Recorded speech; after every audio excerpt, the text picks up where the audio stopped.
যুদ্ধ মানে যুদ্ধই, ওটা কিন্তু আমার কোনো নাটক নয়, অভিনয় নয়। একদিকে পাকিস্তানি হানাদার বাহিনীরা তারা তাদের কামান, বন্দুক, ট্যাঙ্ক, এরোপ্লেন নিয়ে আক্রমণ করেছে। আমরা নিরস্ত্র অবস্থায় সেটাকে রক্ষা করার চেষ্টা করেছি। পরে আমরা বিভিন্নভাবে অস্ত্র জোগাড় করে সহযোগিতায় আমরা সেই যুদ্ধ জয় করেছি। দীর্ঘ 9 মাস লড়াই করেছি। তখন কিন্তু আমাদের মধ্যে সেই বিভাজনের লেশ মাত্র ছিল না। আমি অনেক গল্প আছে, অনেক কথা আছে, অনেক বাস্তব অবস্থা আছে যা বললে এখন হয়তো অনেকে বিশ্বাসই করতে চাইবে না, কিন্তু সেই অবস্থায় বাংলাদেশ স্বাধীন হয়েছে। আমরা সত্যিকার অর্থেই সেই বাংলাদেশ চেয়েছিলাম যে বাংলাদেশে হিন্দু, মুসলমান, বৌদ্ধ, খ্রিস্টান সব ধর্মের মানুষ সমান অধিকার নিয়ে তারা এখানে বাস করবে, শান্তির মধ্যে, প্রেমের মধ্যে, ভালোবাসার মধ্যে, সৌহার্দ্যের মধ্যে।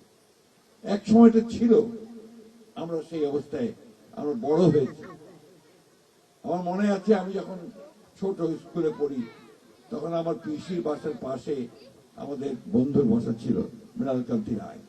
তার বাবা ছিলেন উকিল। আমার খুব তার বাসায় খুব ঘন ঘন যেতাম। তার বড় বোনের নাম ছিল দীপ্তি রায়।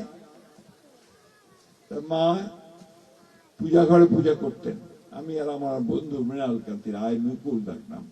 আমরা এই সিঁড়ির কাছে বসে থাকতাম যে কখন পূজা শেষ হবে আর আমাদের বাতাসা দেবে প্রসাদ হিসেবে। এটা ছিল বাংলাদেশের ইতিহাস, এটাই বাংলাদেশের সংস্কৃতি। এই সংস্কৃতিকে ভেঙে ফেলার চেষ্টা করা হয়েছে, আমাদের মধ্যে বিভাজন সৃষ্টি করার চেষ্টা করা হয়েছে। আমরা সেই বিভাজনে বিশ্বাস করি না।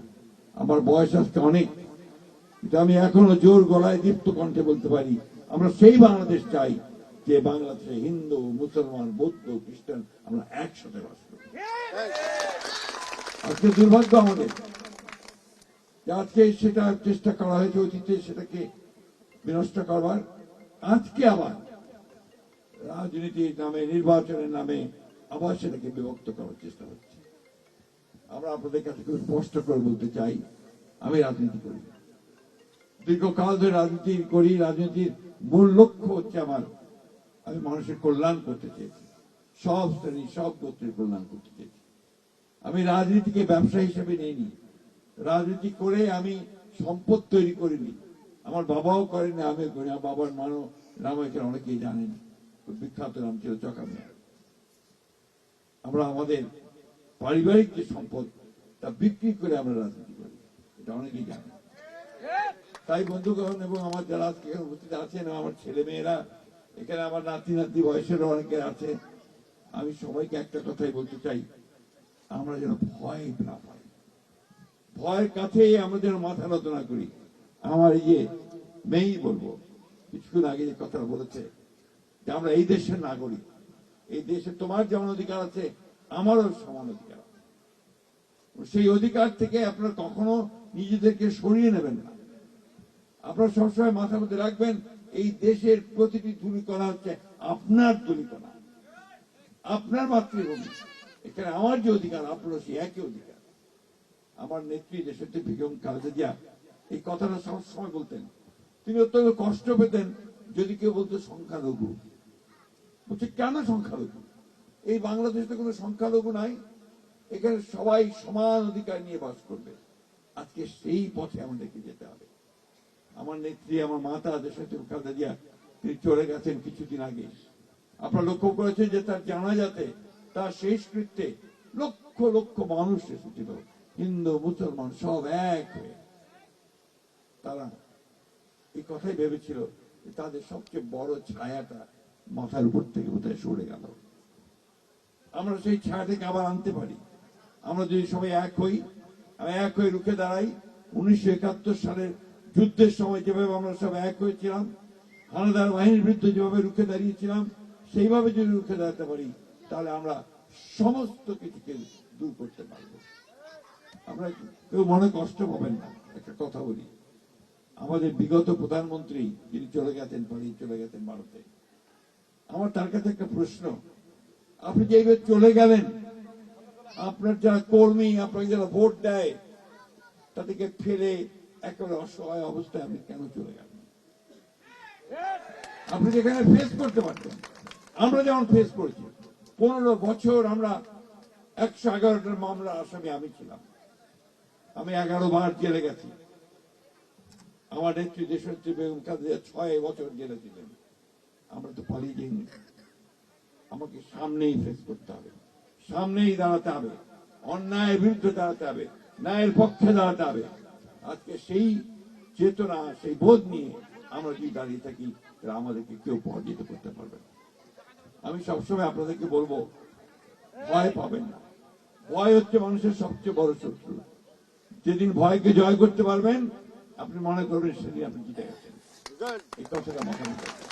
আমার যে ভাই, কি নাম যেন এখানে মেম্বার, আমি আপনাকে আই স্যালিউট ইউ যে আপনি সেইখানে এইভাবে পাশে এসে দাঁড়িয়েছেন এবং তাদেরকে সাহস দিয়েছেন। I salute you. এটাই হওয়া উচিত সকলের। নজরুল ইসলামের নাম অনেক আপনারা শুনেছেন, বিখ্যাত কবি, আমাদের বিদ্রোহী কবি নজরুল ইসলাম। তিনি তার কবিতা একটি মধ্যে লিখেছিলেন এইভাবে, হিন্দু না ওরা মুসলিম, ওই জিজ্ঞাসে কোনজন, কান্ডারি বড় ডুবিছে মানুষ, সন্তান মোর মার। আমরা একই মায়ের সন্তান। ওরা হিন্দু না মুসলিম জিজ্ঞেস করো না। আমি এখন ডুবছি, আমাকে সবাই একসাথে বেঁচে উঠতে হবে, উপরে উঠতে হবে। অনেক সমস্যা আছে আমি জানি। আমাদের এই সম্প্রদায়ের মানুষেরা সবসময় একটা আতঙ্কে থাকেন, আশঙ্কায় থাকেন, না জানি কি হবে, না জানি কি হবে, ভয়ে থাকেন। ভয়কে দূর করেন, দাঁড়িয়ে যান। কি হবে? মৃত্যু, ও তো একদিন আসবেই, সেটাকে রুখে দাঁড়াতে হবে। তাহলেই ওই সন্ত্রাসীরা, ওই দুর্বৃত্তরা তারা পরাজিত হবে, তারা পরাজিত হবে। তাই আমার অনুরোধ থাকবে, আপনারা কোনো কিছুতেই ভয় পাবেন না। আমরা আছি, আপনাদের সঙ্গে আছি। আমাদের এই ছোট ভাই যেমন আপনাদের সঙ্গে ছিল, আপনাদেরকে আমি আমার দলের পক্ষ থেকে, আমি দলের মহাসচিব, আমি বলছি, আমাদের নির্দেশ দেওয়া হয়েছিল 5 তারিখের পরেই। আমাদের নেতা লন্ডন থেকে আমাদের বলেছেন, এই মুহূর্তে সবাই ছড়িয়ে পড়ো, প্রতিটি হিন্দু ভাইদের উপাসনালয়, মন্দির, তাদের পাড়াগুলোতে পাহারা দাও, যেন কেউ কোনো ক্ষতি করতে না পারে। আমরা চেষ্টা করেছি, আমরা সে চেষ্টা করেছি। ঠাকুরগাঁও যে একটা ঘটনা ঘটেছে, কিন্তু আমি গর্ব করে বলতে পারি যে আমার দলের লোকেরা তারা সবাই আপনাদের পাশে দাঁড়িয়েছে। তাই এই কথা আমি বারবার করে আপনাদের আবারও বলতে চাই, আমি যে জিনিসটা আপনাদের কাছে চাই, সেটা আপনারা সাহস করে দাঁড়াবেন, আর ভালো মন্দ বিচার করবেন। কে ভালো, কে মন্দ, কোন দিকটা ভালো, এটাও বিচার করবেন। অন্ধের মতো একদিকে যেন আমরা না যাই।